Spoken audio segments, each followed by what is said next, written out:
morning. Before we call the meeting to order, we will have an invocation and a pledge of allegiance to the flag. Commissioner Freeman, I think you lead us in an invocation. Thank you, Madam Chairman. Our Father God, thank Thee for this day. We thank You for the country of the United States of America. We thank You for the citizens in there. We further thank You for the citizens of Gates County, for the leaders of Gates County, and for the good of Gates County. We thank You for all of the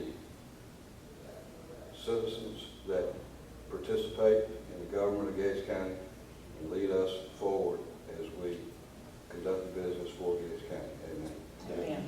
I pledge. I pledge allegiance to the flag of the United States of America and to the republic for which it stands, one nation, under God, indivisible, with liberty and justice for all.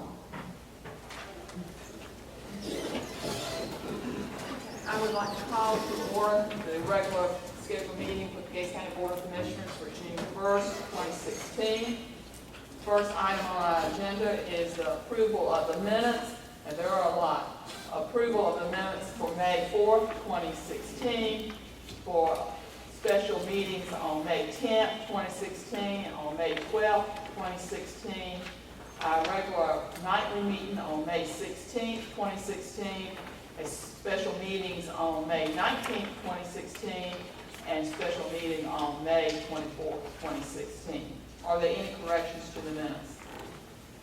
Madam Chairman, I had some editorials that's already been made aware to our clerk, but I would like to bring the board's attention to page 1830.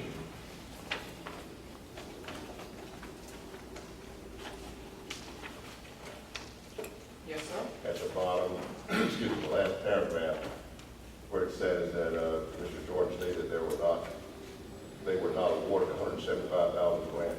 That should be $100,000. $175,000 is still out there. I don't believe we've heard from that yet. I have an announcement during my report. So you changed that from 175 to 100,000. It's $100,000 that we've not received. I also had some typos that we got corrected. Any others? Yeah, I have entertained a motion to approve the minutes as corrected. So moved. Second. Okay, motion been made and second. All those in favor say aye. Aye. All those opposed. Before we move on to anything else, there is something about the minutes. We need to, and it was in your packet, that adjustments to minute adjustments for previous approved minutes. Our minutes of the Board of Commissioners are kept in books that are, and then of course sent to the microfilm, but are kept in minute books, and they have to be numbered sequentially. Each book, they should start with page 1.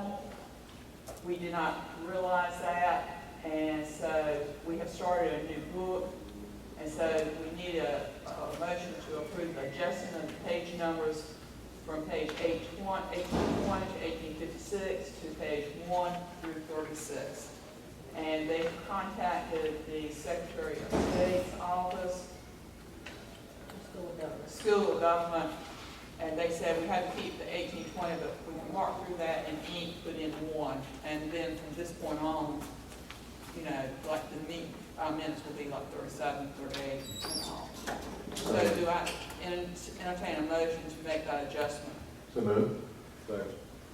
Okay, a motion has been made and seconded. All those in favor say aye. Aye. All those opposed? Madam Chairman, Yes, so when we begin the new book, each new book will begin with page 1. yes. Has to begin with page 1, not continue the numbers, Sequential for the book. sequential for the book. Okay, now entertain a motion, any adjustments to the agenda? Madam Chairman, A request that we remove closed session. At this time, I do not have any items for that. Do I hear a motion to approve the agenda as amended? So moved. Second. Would, Mr. Jordan, would like to make some comment? Okay, excuse me, Commissioner Jordan. Yes, we received some information regarding the resolutions. We need to put that on the agenda. Is that just for our information right now? That's for you to decide if you want to discuss that, because I did not include the information that you requested yesterday based upon this response that I received this morning. So we need to look this over and then, okay. Do we need to look it over and put it, and discuss it, or, because we don't meet again? You meet again in July 6th. Well, maybe we need to discuss it. Nick, you can bring up, we haven't had a chance to review it in depth, but you can make us aware of what's going on, so. Okay. So do we want to include that at, Well, it's dealing with the school construction, so it would be under new business. okay, new business, a number, it'll be our new agenda, number 9. And we'll do FYI from school government.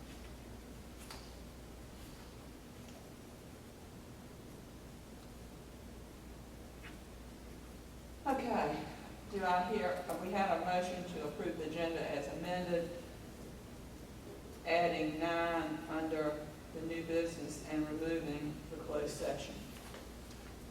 So moved. Do I hear a second? Second. Motion's been made, and second. All those in favor say aye. Aye. Okay, so, do we have any unannounced delegations? No, ma'am. Okay, do we have any announced delegations? No, ma'am. Well, we're moving right on. Okay, we will entertain our administrative reports and our county manager. Okay, this report is for April 16th through May 17th.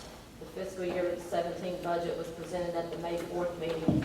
Budget meetings were held on May the 10th and 12th with a few changes to the budget. The public hearing was held on May 16th.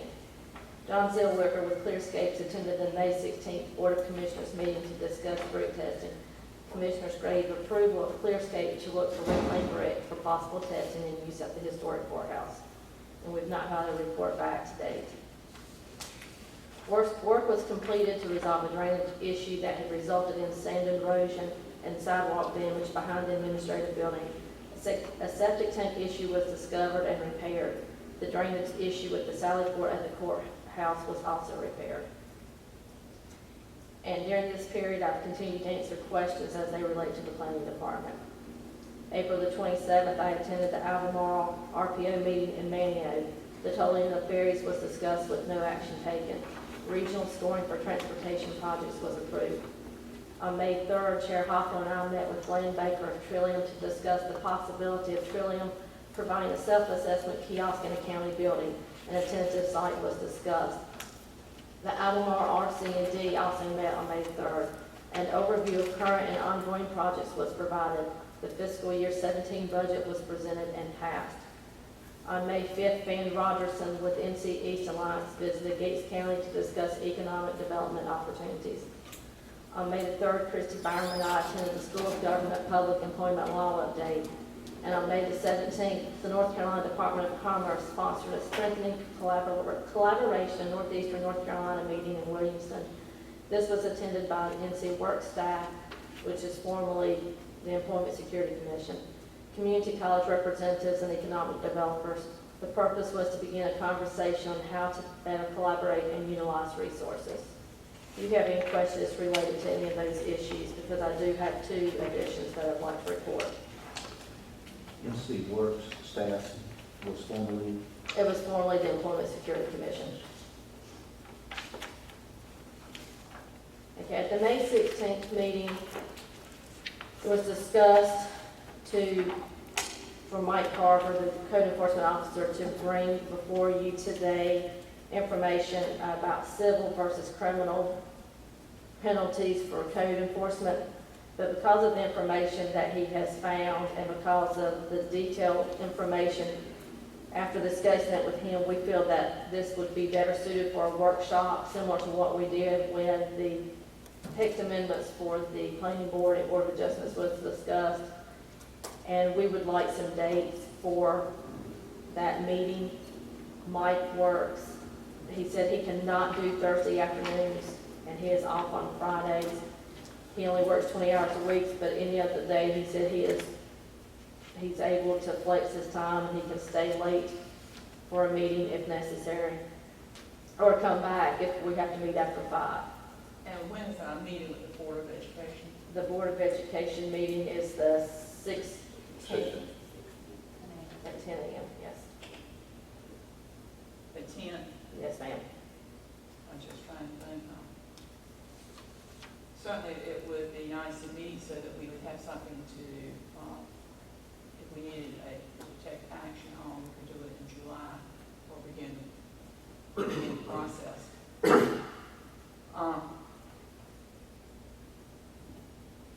And we have to advertise, Right, because it's a special meeting. and you have to have that, how much notice? 48 hours. Okay, what is the pleasure of the board, looking at your schedules and all? What is, you know, I think we ought to have some information to look over. Well, that will be provided to you, but he wants a date so that he can put it on his calendar as well. He's got the information, he's going to send it to you. He was waiting on one more surrounding counties piece of information, and I found something the other day from another county and sent it to him as well. He was wanting to have all of it and send it all to you at one time. So we will have that degree before we go to the Correct. work session. Meet on the 16th. He cannot do after 12 o'clock. He has a standing commitment that he is not able to get out of on Thursday afternoons. And that was made clear when we hired him. On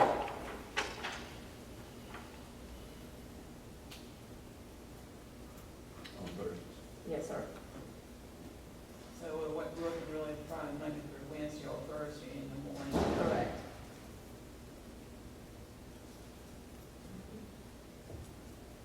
Maybe any date in June is okay with me. Yes, sir. Now, is Thursday the only issue with the afternoon? Yes, sir. So any of the other days, other than Thursdays, we can meet in the afternoon? Correct.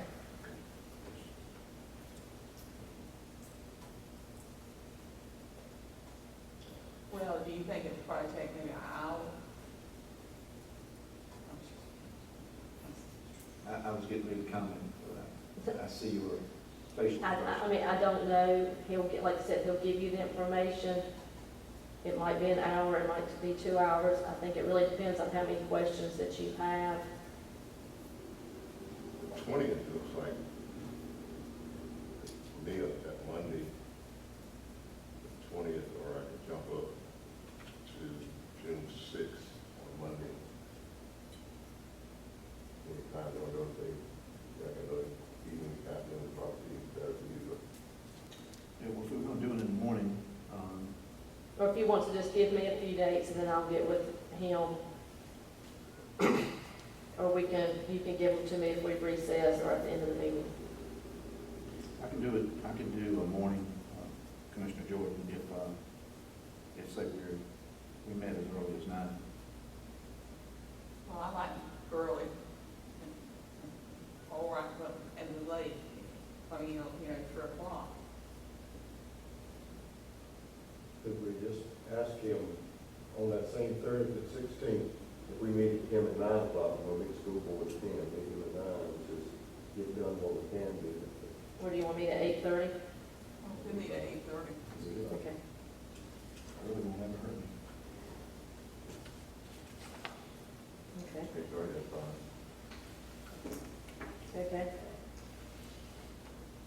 And yesterday I received a letter from the North Carolina Housing Finance Agency that in part reads, I am pleased to inform you that your 2016 Essential Single Family Rehabilitation Long Pool application to serve Gates County has been conditionally approved by the agency for a set aside not to exceed $175,000. It goes on to read that under this grant application, those receiving conditional approval will be referred to as ESFR Long Pool members and may access additional funds from a $2.05 million pool on a first-come, first-served basis after meeting certain thresholds. So there's additional information, and I will need to get with Ms. Pittman and Ms. Holly and Ms. Beauregard to go over all of this before everything is signed, so we all make sure who's responsible for what, so we can return this application. Well, that's great news. Yes, it is. Great news for the citizens of our county as well, because we have a lot of needs. So, and we make sure we dot the i's and cross the t's. Is there a deadline on how soon they want that back? They have to have it by the end of June. Great. Let's start out to everybody that we need to be available. Yeah, I think everybody, let us know they can't be available. That is great news. Finance and tax.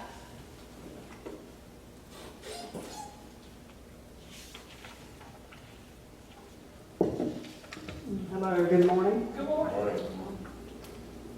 I had an opportunity to review the tax collector's report there. Sent that yesterday. We did, Lori was involved with the closeout, so we got that complete and the report sent to you. Any overall questions for that report?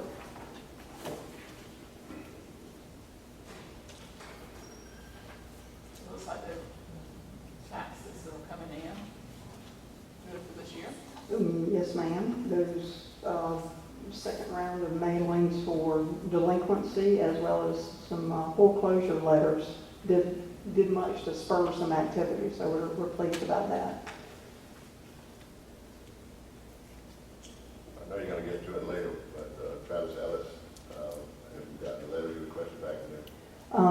No, sir. Of course, I was away all last week and training in one of my required courses for certification, and I forwarded that email. Even though they submitted that in an email format from the paralegal, I was requesting something a bit more substantial, a letter form, so as not to come back 2 or 3 years later demanding payment. As of yesterday, I made a phone call and left a voicemail, but no response. So.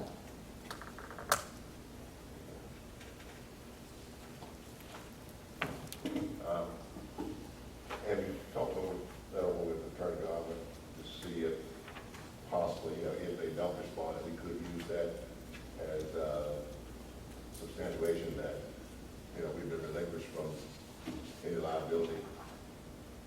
I could consult Mr. Godwin to get his feedback. I mean, I'm sure he's familiar with Mr. Ellis and, the surrounding counties and the practice that he does. I'd be happy to ask Mr. Godwin about that, yeah. I just was hoping to have something a bit more substantial, of course, than just an email from, as I mentioned, the paralegal moving forward. Email. Yes, that's right. So, but I'll be happy to check with Pitt on that. And we do have some tax refunds. We do not, no ma'am. Yeah, no refunds of any sort. Great. Yeah, my report was the overall issues there, also, of course, and any questions that you might have. I did include a task outline for the reevaluation for the board as we move forward into the early summer and early fall as we move through that progress. I do have a question, is because someone has contacted me. These drainage districts, I see where Holly Grove has $4.42. Mm-hmm. Is that total amount that? No, ma'am, they're not the total. The total that would reflect collected for that month. That would not be the total. There were several different parcels included in that district. Those were just the ones reported in the collector's report. And some of those also go back to any previous payments or late payments, if you will, collected for the month of May only. And each of those drainage districts have a group of individuals who oversee those. They do, yes, it's broken Do you down. have a list of who's on each of those drainage committees? I do, I could provide that. If you would, because there's some concerns about drainage in Holly Grove. Okay, very good. I'll get that to you for all of Okay, the districts appreciate it. and the contact information, yes, ma'am. Thank you. Okay. Anyone else has any comments? Well, thank you, and All continue right. the job you're doing. Thank you. Thank the board, thank you. Okay, any other department reports that we need to? Okay, I do believe that we don't have, articles of interest. Madam Chairman, Yes. I would like to go back to the, customer service department.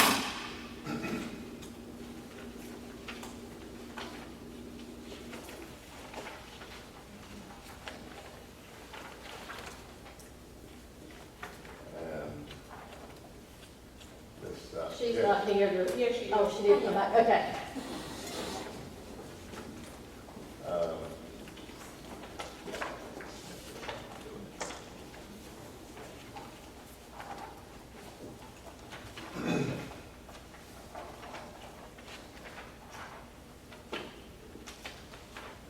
Senator Green, thank you for the great job you're doing. Did have some observations that I think we ought, as a board, need to talk about. For the month of April,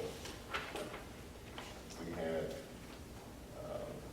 70 water disconnects. One of the things that continually comes before us, at least myself, and I'm sure other commissioners as well, is the fact that our billing, and I've given each one of the commissioners, I know they do it next with the county manager. Do you have a copy? I gave that to her so she can look at it. Once it's paid, customer service policy. The way our customer service policy is set up now, commissioners, that we bill on the first day of the month. And certainly that could change, fluctuate, I guess, if it comes on a Sunday or if the first day of the month is the third or fourth or whatever, that's when the bill goes out. We try to take that into consideration and do closing early so they will go out as close to the first as possible. Right. Now, the bills are due on the 16th. Keep in mind that you could have anywhere from 3 to 5 days of delivery. So when our citizens get their bill, it could very well be in the third or fourth day of that 16-day payment window. If they pay it within a few days, it could be 3 to 4 days before the bill gets back. So my point is that we've got this set up for a window of probably a week payment. And I think that's too strenuous. Because, you know, we've got 70 disconnects this month. I don't know whether that's average, high, or low. But to me, any disconnects are a real inconvenience to our citizens. I recognize that they've got to pay the bills. But your electric bill, they mail those out on the first of the month. You pay it by the end of the month. I think it's a little bit unreasonable to continue to require our citizens of the county to pay their bill within a 5 to 10 day window. I know we've got 16 days. The other part is, if they don't pay it by 5 p.m., there's a late fee on the 16th. And if they don't, if it's not paid by the 26th, they're cut off unless they have not missed a payment in the last 12 months. And you can easily get on that list of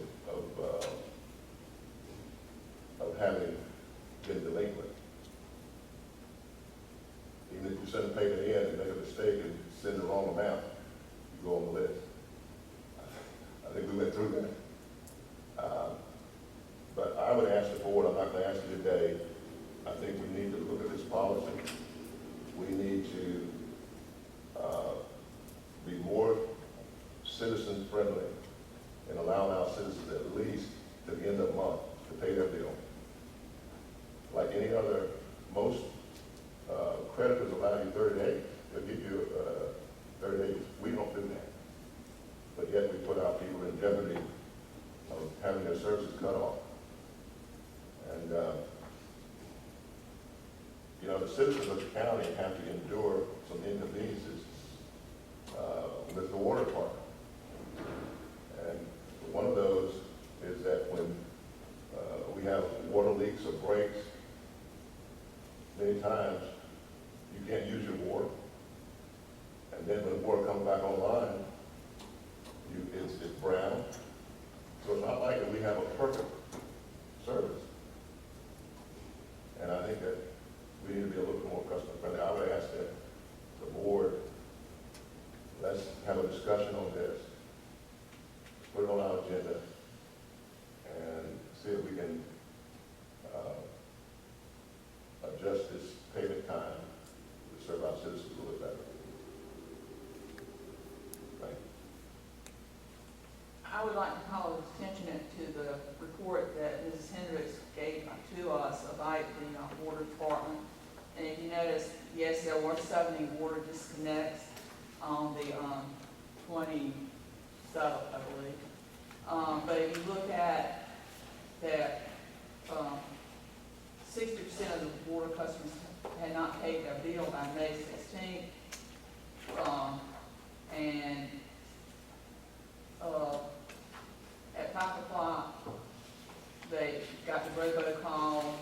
Of those, only 705 had their phone numbers listed.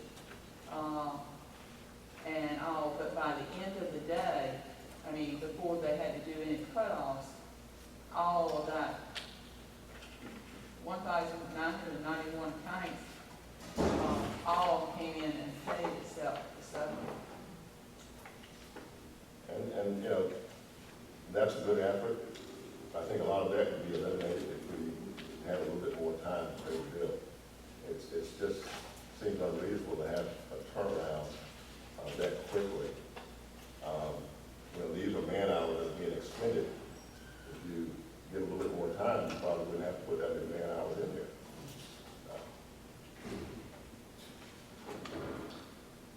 But like I said, I would ask that we put that on the agenda, our customer service policy, and let's see if we can make some adjustments. Okay. So you are asking to be put on the agenda for July? Yes. Madam Chairman, question. Okay. I want to keep all my notes in one place, okay? The date the robocall goes out currently. It currently goes out the evening of the 16th. And We it's- run late fees at 5 o'clock on the 16th, Robocall goes out on the evening of the 16th. evening of the 16th. Particular time, We run the late fees, it's usually 6, 7:30. I upload everything, send it to the company, and they usually do it pretty readily. And I will say, this month, we got that number down to 58 disconnects. From, as you can see, on the 16th. 58 this month. This month, that was just calculated. You're looking at almost 2,000 had late fees assessed on the 16th, and you get that number down to 58 actual disconnects. the activity after the robocall is Pretty good, pretty fierce. I mean, it's. pretty good. The next day is pretty good. People coming in, thanking us for the robocalls. Thank you for letting us know. That's been, I think, money well spent from the department. Now, when we cut someone's water off, we're not cutting off someone's water who's behind 3 or 4 months. Is that right? We don't like that? No, If they're behind over a month, they don't have their water until they pay. correct. So everyone we're cutting off for 1 month. That's correct. I mean, Or 2 months, because if somebody just has had a clean record. If they had a clean record, they can go, they're not disconnected that first time. and they have the rollover fee, but if they're late that second time, then they're disconnected. Right, So well, they that, could be 2 months in arrears. for those who have not had a delinquency in 12 months. That is correct. And once that 12 months window goes off, you start a new 12 months. So, Exactly. So, And we actually go back and check each one of those leases. yeah. And my We point have- is that to cut off a citizen's water is certainly a drastic measure. It's, and, you know, we're cutting off the water for $40. And we've tightened our schedule up so close that it lends to me, it lends to error. And, you know, we did this at one point in time, we were so lenient that we had backlogs, and this took care of the backlog. You know, as I point out, it's a little bit more strict than I think is customer friendly, reasonable. And I recognize, Ms. Hendricks, that you're only carrying out the duty that's been assigned to you. So this is not directed to you, but it's directed to the board that we need to really make an adjustment here. We've had people who come before the board. I've had people call, come to my house. It's just unreasonable. And I agree. I had a personal situation, and I've shared it with the county manager and Diane. My wife paid a water bill. She wrote a check for $42 or $43, and where you write out the amount, wrote $40. And guess what? They paid the county $40, but I went on delinquency. So if I happen to if I'm out of town and miss a payment, my water can be cut off for 12 months. Because you were delinquent for $3. It was $3 different in what was paid and what was due. So, you know, there's no flexibility, and I'm sure that other citizens of the county, you know, we could probably hear some similar stories. So I would ask that, again, let's take a look at this, and let's try to come up with something that is that serves our citizens the way I feel that they should serve. I would say that I think Ms. Hendricks and her staff, they do a lot of try to get these funds. They also are compassionate. They have a list of people who have medical issues, so they are not cut off if they are behind. That requires water, and they take into consideration how the days of the month fall. They don't turn off anybody on Friday. They stayed late on the 26th. People came in, so the water could be not be cut off, or cut back, directly back on. So they do a lot that is unknown to the public to try to make it as user-friendly as possible. But we can certainly put it on the agenda to discuss one more time.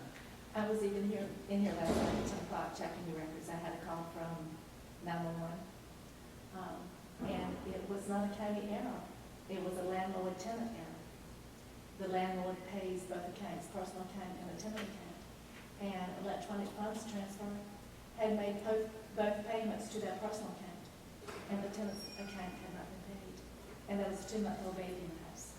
So I dispatched last night to have the water turned back on. Yeah, and that's commendable. And that's it. But if we know about these cases, we'll gladly make exceptions to them. Well, and that's good. That's good. And like I said, it's not a criticism. But if we had a little longer window, a lot of those things could be adjusted prior to the critical issue of, hey, I'm cutting the water off. It's really devastating to go to your faucet, to get in the shower, cut the water on in the morning, and guess what?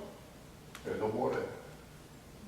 You know, we put this water system in, I don't know, 20, 25 years ago. Before that, you know, everybody had their own pump.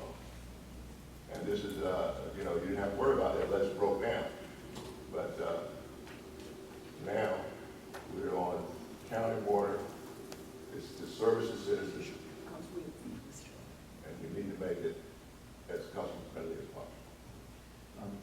just to make sure everybody understands. We're being critical of our own policy. We are not being critical of the staff. Okay. And what you're doing, we're critiquing our own policy. And we've heard, so we'll put it on the agenda in July, and let's move on.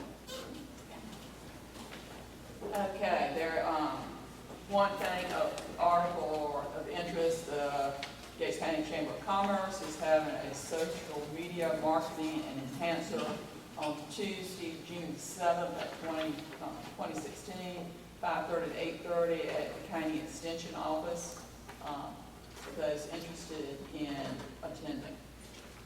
So, there is no administrative reports or anything. There's no public hearing today. There's no old business. Madam Chairman, Old business. Okay, school construction. Yes. we didn't have a planning department report other than code enforcement. What did it read for that? I just did not complete one this month, it slipped my mind. I've signed several plats, and that was really about, and there was a planning board meeting, that was the extent of the activities. Ms. Baptiste is still out. Okay. The other item was the Gates County Nursing Home Advisory Committee stated in their report on page 2 of that fax, you have it. They asked, what is the status of the Gates County Advisory Board becoming a joint board? Our ombudsman, Ms. Brandy Jordan, stated during this body's April 2016 meeting with her that we, the Gates County Nursing Home Advisory Committee, are a joint board. However, in terms of liability, we have not received formal written notice to this effect. Please advise Chairman Parker of the actual status. Have you heard the status? They are a joint board, you voted on that, and we're accepting applications, no one has applied, and it was my understanding that the information came from Ms. Jordan to that board, because they report also to her and receive all the standards from her. So she has told them that they are a joint board, but as of yet, there are no applications. Remember, we also they requested at least 2 additional members, so there are not any additional applications that Ms. Jordan has received. But Ms. Jordan has notified them. Do we need to advertise anything on that? It's being advertised on our website. It's still open. Yes, sir. So maybe we should be coming forward with names if we choose to, the board. If that application does not come to us, it goes to the Albemarle Commission. I mean, as far as if we knew somebody If you knew someone, they that could could serve submit. well, we thought. But like I said, the application goes to the Albemarle Commission. It's a special application, and they have a special application procedure that they have to follow. Just want to mention too, being on that topic, that I recall, to me, it was very clear that we should go to ombudsman Yes. when we do, because there's a great scope of information that if you're just sitting on that board, or even if you're the chairperson, if you don't have lengthy experience with it, something could get overlooked or misrepresented. Correct. So, thank you.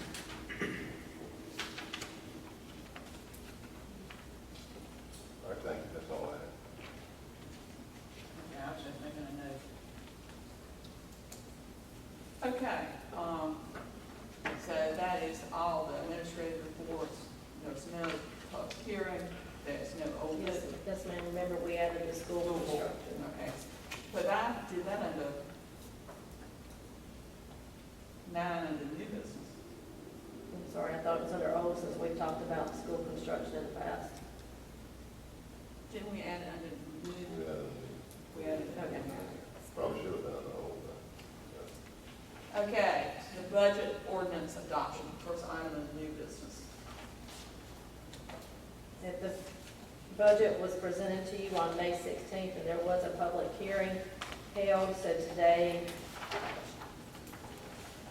it is accepted, if the budget's acceptable, there needs to be a motion to adopt the budget ordinance as presented.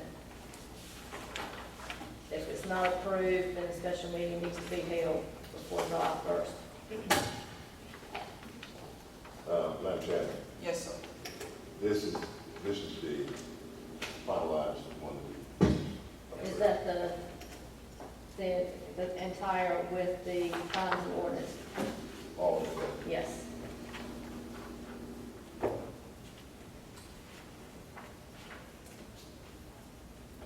Or was the roof, what the roof repair included? The roof repair is not included that. It will be a special project after July 1st. We will move the money out of fund balance.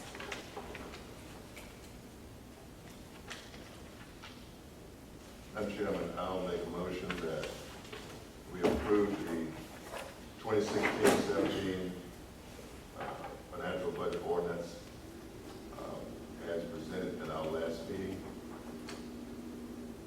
Okay, a motion's been made. Do I hear a second?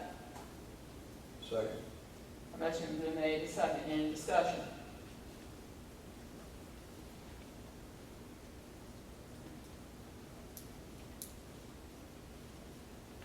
Hearing no discussion, I'll call for the vote. All those to approve the 2016-2017 budget that has been presented, all those in favor say aye. Aye. All opposed? The budget is approved. The next item of business is a resolution to sell property through sealed bid.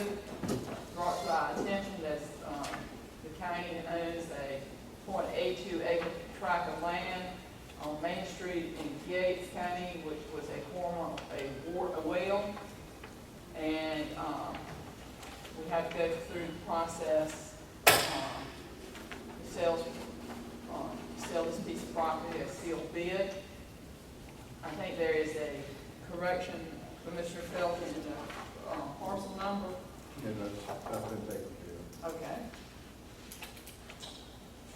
As you read through this, that we would, of course, advertise that this parcel is for sale and accept sealed bids that would be open on Friday, July 8th, 2016. Madam Chairman, I have another editorial that I think, from a legal standpoint, we ought to include it. It says, whereas General Statute 168, 268 permits the county to sell property by advertising a sealed bid. This general statute provides a procedure for doing that. Actually, the authorization comes from 266, which identifies a method of sale. And Page 266. General Statute 168, 266, it says the methods of sales limitations, which sends you to, it's going to send you to 266. But 266 is actually the authorizing mechanism that provides. I think we should include that in there as permitted by General Statute 168, 268, and 266 and 268 permits the county to sell property by advertising sealed bid. It covers us in case that someone's wondering how we just got to that sealed bid process.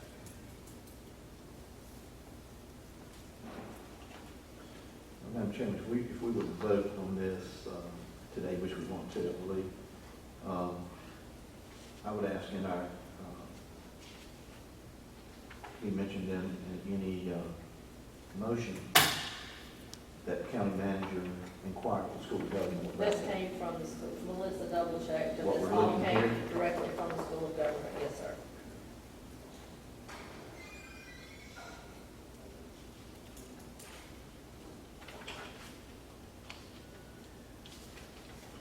Well, yeah, not questioning the accuracy of it, I'm just saying that to include that in there certainly wouldn't hurt anything, and to me, it just, because when I went to it, first thing I said, here's all it says.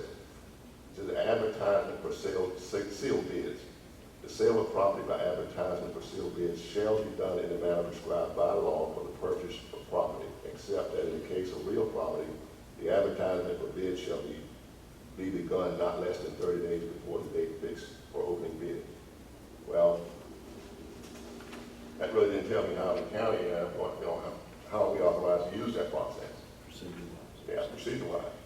Well, this particular 266 is a methods of sale that a city and county can use, and they can use private negotiation, sale, advertisement for sealed bids, negotiated offer, advertisement, and upset bid, public auction, or exchange.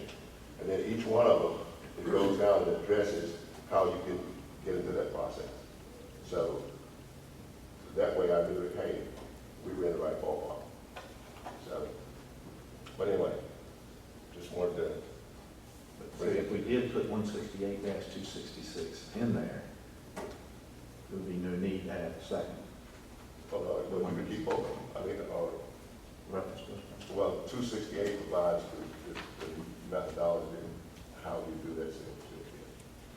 And 266 permits you to do a seal bid. But in the advertisement that go, you wouldn't necessarily need to have the, No, ma'am, the second one is the advertisement. The second page is the actual advertisement. The first one is the resolution that has to be passed in order for you to sell the property and in order for you to advertise the property. The advertisement does not reference any general statute. Just gives us the authority to advertise.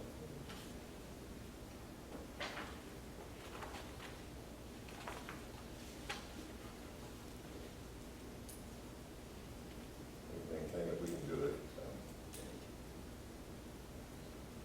we have the authority to make, to do a seal bid, the resolution for a seal bid. So, that's the only part of benefit that we know, I mean, this resolution. Right, we do have the authority. So. Okay. Okay, I'll entertain a motion to, concerning this resolution. So moved. Second. Okay, a motion has been made and second to authorize, the sale, to have this resolution authorizing the sale, seal bid sale of property. Any further discussion? Hearing none, all those in favor say aye. Aye. All opposed? That is approved. Do we need to take action about the action would be to do the action, advertising, it has to be 30 days so you get it. in. It has all the dates, we've already got all of that covered. Okay, great. Okay, I think 2 months ago, or maybe it was a month and a half ago, we created a volunteer ag district, and we needed some people to volunteer to serve on that committee. We have 3 applications before you. We have one in book, Ed Miller, Robbie Umflett is on your, and Dennis Utt, and George Parker Kitchell Jr., and Todd Lewis. So they have volunteered to be on that voluntary ag district committee. What is the pleasure of the board? I'll make a motion that all of these names, Ed Miller, Robbie Humphrey, Dennis Duck, George Parker Kitchell Jr., and Todd Lewis be appointed to this voluntary ag board. Second that motion, Madam Chairman. That motion has been made a second. Any discussion?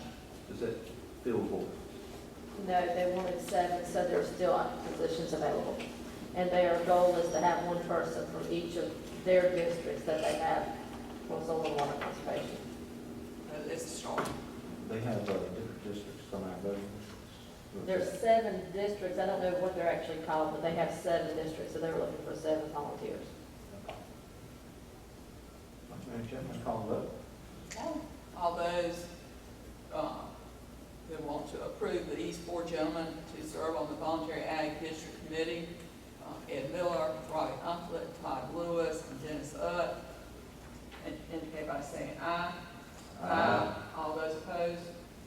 Okay, so these four will be appointed. And Five. four schedules, do we have? And GP. And the GP, so we have five of them. So, What are the names again? Robbie Humphrey, Dennis GP Kitchell, Todd Lewis, and Ed Miller. There were four on the table. It would be good to know what districts they're from, so that. Well, I would assume, That, we can get with Gladys, she's out of program today, but you can have that for your July meeting. She's hoping to have some other applications for you to review at that meeting. All right. I would think the one from the Huntsville area is not here. Would be one of them. And just looking at locations. Okay, moving on, budget amendments, and we have quite a few. I knew we had budget amendments. Okay, we'll take them one at a time. Okay, the majority of what you have, I think, were administrative. I've only got 28 through 32 that need to be voted on, but if you have questions about the administrative ones, I'd be I glad to know we address have a those. lot to clean up. Yes, the end of the year, you know how it works, so. And when I say clean up, for those here, that there's money left in one account, and you might need it in another one, so you can move it around, so you can spend it before the end of the year. Okay. Okay, number 28 is simply reallocating within emergency management's budget. His telephone and postage line was short.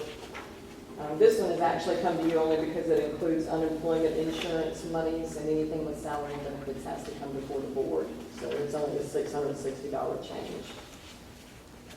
Entertain a motion? So moved. Second. Motion's been made and second. All those in favor say aye. Aye. Number 29, this is money that has been budgeted in the past, but because it is a multi-year capital project, the money was not transferred to that project. There's no additional money here, it's simply allocating the annual funds to move into a multi-year project. So while it looks like it's coming from fund balances, because it's money that was budgeted before and has rolled into fund balance. So we're budgeting to make those transfers out. You'll see this probably every year until the sewer project is complete. Entertain a motion? So moved. Second. Motion's been made and second. All those in favor say aye. Aye. Okay, number 30 is to reallocate funds within the Social Services Department. We had 2 people retire with full benefits from that department this year, so we had to increase the line item for the retirees' health insurance. And there were some lapsed salaries and money in the unemployment insurance line to cover that. And this is budget revision 30. Yes, ma'am. Okay. And I will entertain a motion. So moved. Second. Motion's been made and second. All those in favor say aye. Aye. All those opposed? Amendment number 31 is to transfer some additional funds from the workers' comp and liability insurance line that we had left over this year to cover the cost of the rest of the lights in the courthouse. We're currently in the process of getting quotes, and we're hoping to have that done by the end of the year, and this money would allow this project to be completed in this fiscal year with money that was not spent in that insurance line. Okay, and that was the contribution from the general fund. Yes, ma'am, the insurance line is included in the building and grounds budget in the general fund, and this budget amendment will transfer the money to the capital fund since it is a capital project. I will entertain a motion. So moved. Second. Motion's been made and seconded. All those in favor say aye. Aye. All those opposed? Okay, that's approved. And the last one, number 32, is also money that was budgeted to have been transferred last year and was not transferred to cover capital purchases. There's no additional money here. This is money that was not transferred and rolled into fund balance. So this allows us to pull it back out of fund balance and transfer it into the capital fund. And any money that in the year that is not in one of these funds, this automatically goes back to fund balance. Yes, ma'am, that's correct. I will entertain a motion. So moved.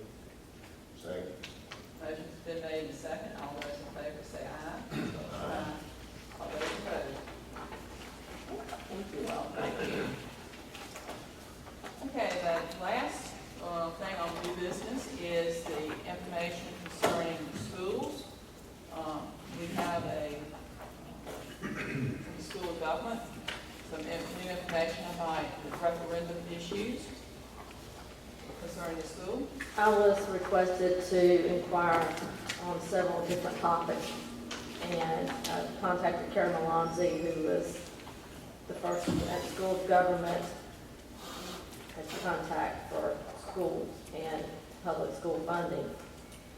And she said that whenever if you were going to borrow money and the referendum will ask the voters to approve a maximum amount of borrowed funds, they said your bond attorney will prepare the referendum language and you ask for the maximum amount. So even if the school system was eligible for the qualified school construction bond, you include that in the amount that it was the total. So I'm just going to throw out a number. If it's 20 million, if you're going to get 6 million, then you ask for the 20 million on the voter referendum. You have to include that 6 million, because that 6 million still has to be paid back,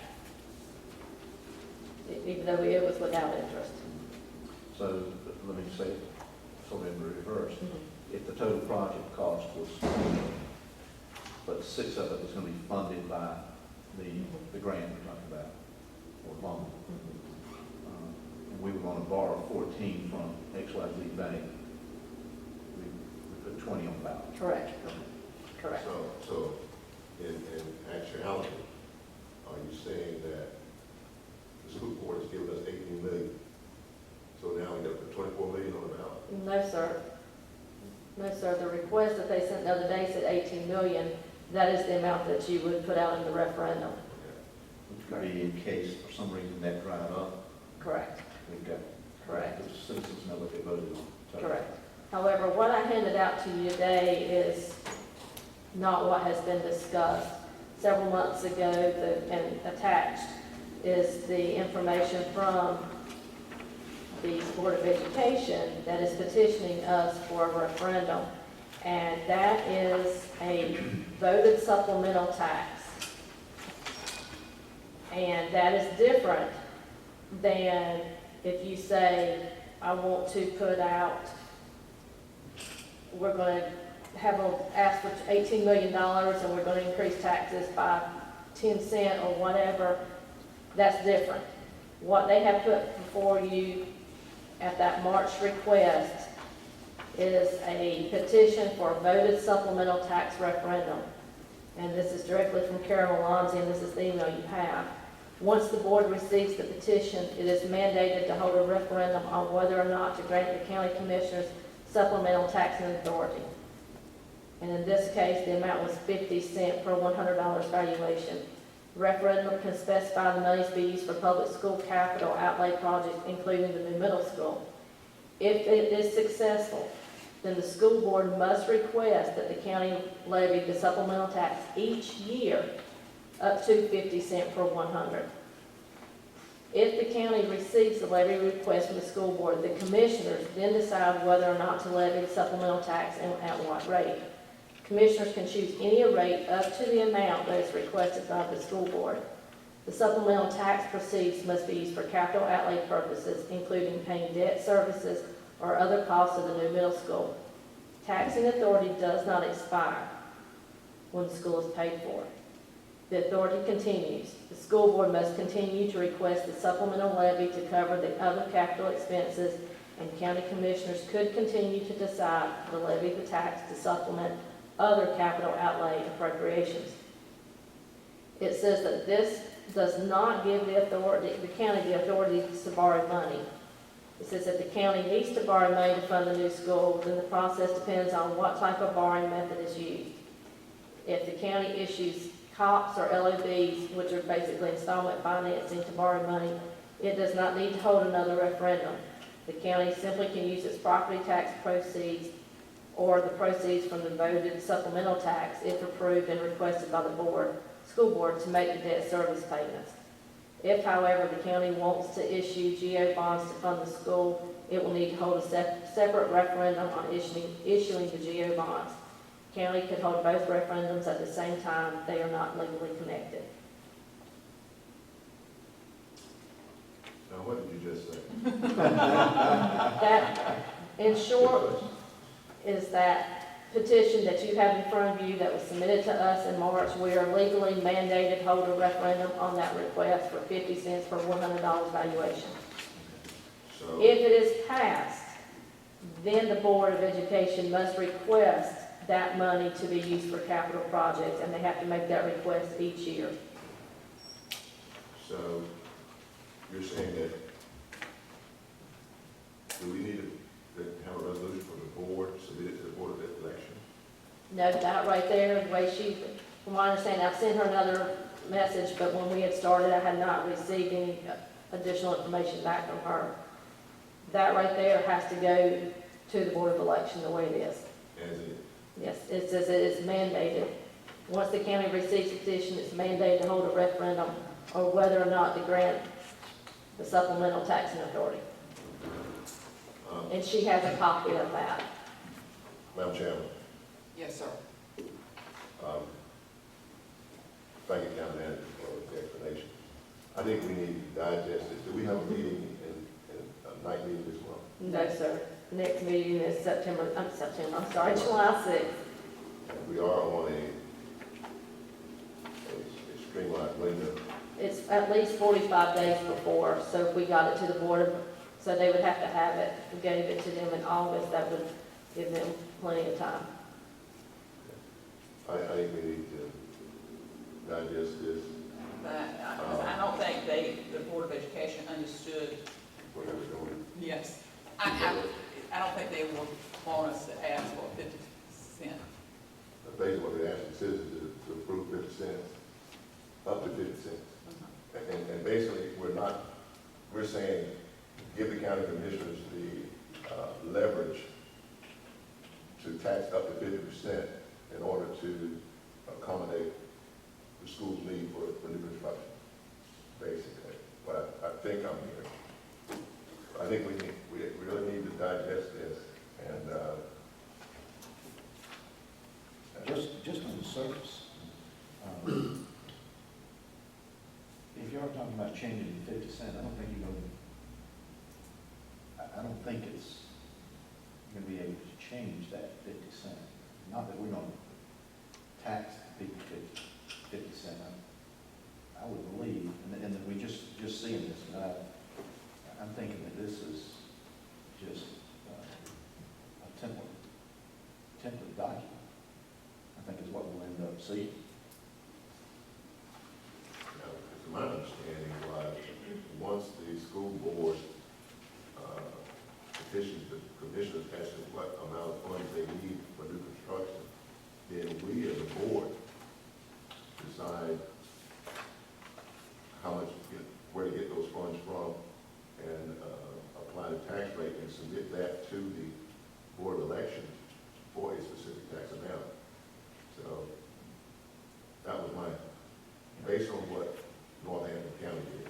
But evidently, Northampton must not have submitted what they submitted to us, because I sent Karen Malonzi exactly what the Board of Education sent us, so she saw it, and that was her response. We need to, Actually, I stand corrected on page 3, number 3, in the for example, sort of contradicts what I was thinking. It says, for example, if the voters approve the maximum rate of 30 cents per 100 valuation, the school board can ask the county to levy a tax of 2017, any amount up to 30. Right. they can ask for what has been approved. Right, they can ask 5 cents, they can ask 10 cents. If the voters were to approve 50, then the school board could come back and say we need 25. And then the commissioners decide if you want to do the 25. But you have to remember, this never expires, so each year they could come and ask for money. So we'd want to get that number close. Yeah, because let's face it, if you go to the polls and all night, and when you vote, you see 50 cents, You're going to stop reading right then. you want to stop reading, you're not going to go in, and that's going to be hard to explain. And I hate to say it, there's a lot of people who don't trust government officials by spending money. And since we do have a meeting on June 16th with the Board of Education, I'm going to get with Dr. Williams once I hear some more information from Kara. Like I said, she sent this morning. I sent it back and said I have some other questions, but I've not been able to talk to her. I did try to call her, she was not in her office. So I will have some more information, and that can be discussed on the June Yeah. 16th meeting. We need clarification and make sure that what we're doing is Right. right. And it might have been, I mean, I think maybe the board, Take my bad to go to our citizens and ask for the ability to tax 50 more cents, but we're only paying 64 cents now. Yeah. I mean, that's almost 100%, 200% increase. so, yes, we need clarification, and I think the Board of Education was just looking at a template and just sent it to us to get what, so we need to make sure we understand the ramifications. Okay, so we will await additional information. Any other new business to come for us? Well, folks, I don't believe, since I've been on the board, that we have ever got out this early. Madam Chairman, we're not out yet. Okay, we have public comment. I think you will keep it No public comment. Okay, we have commissioners' comments. I think I'll start, Monday, we have Memorial Day, and hopefully we all took time to thank people, to think about the people who've given their lives so that we can sit here today in a free country with all the rights and liberties that we have. A lot of people have made supreme sacrifice, and the impact that's had on families and communities in our nation, and that we do need. It's not just a holiday, you get a 3-day weekend, but we really should think about the men and women who gave their lives for us. Once again, thank you for coming. It has been a brief meeting, which has been unusual, but I like it. Hopefully we can continue. Commissioner Orr. We're gonna make history today, folks. I just want to say to the public that thanks to the internet, email, things like that, we get to see all of this material before we get here. So even though we discuss it sometimes at great length here and have differences of opinions on issues, those are fueled and developed during the week when we're seeing our packet. So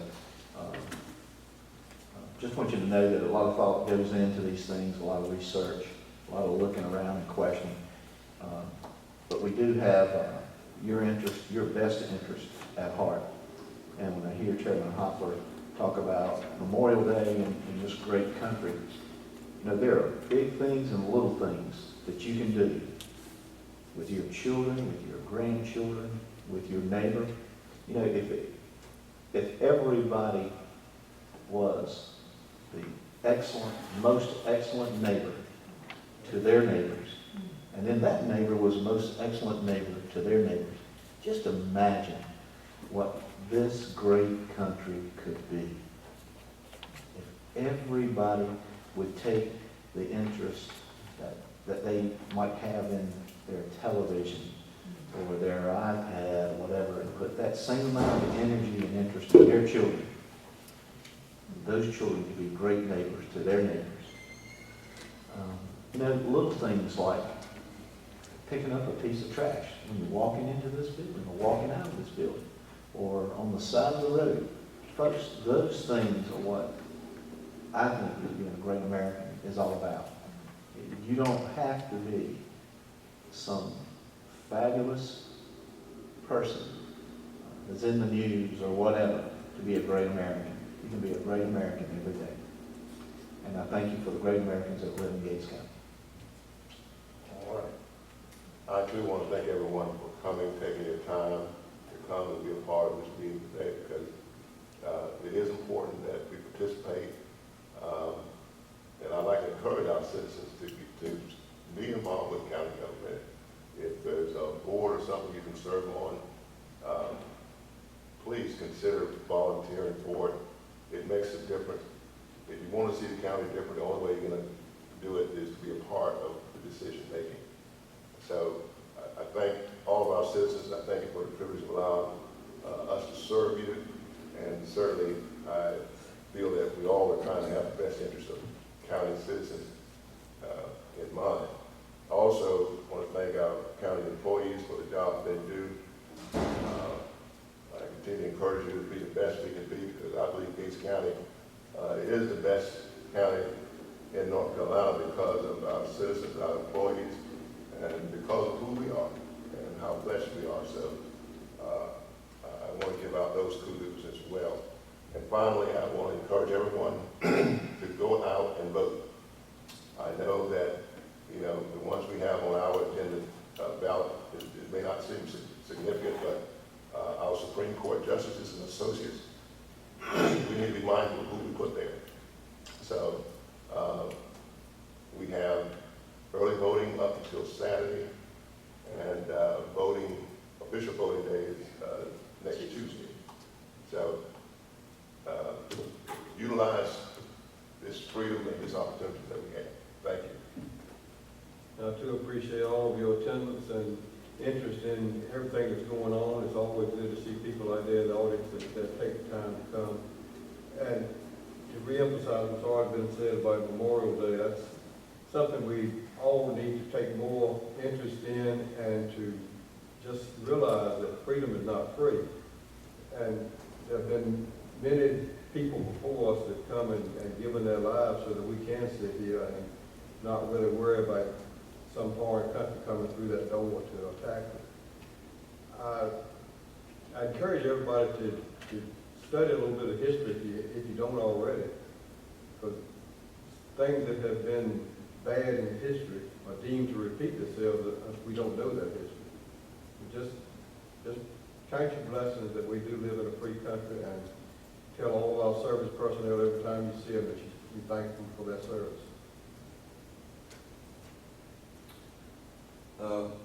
You are proponents of good government, and of course so are we, and that's why we sit here representing you. We appreciate your calls, we appreciate your input as to what goes on. Gates County is growing, and Gates County is changing, and this responsibility comes back to us and rests with us as a group. Decision making is shared. My fellow commissioners involved in good government for Gates County, so we do appreciate it. And again, thank you for your input. Okay, well, with no further business, do I entertain a motion to adjourn? So moved. Second. Motion's been made and seconded. All those in favor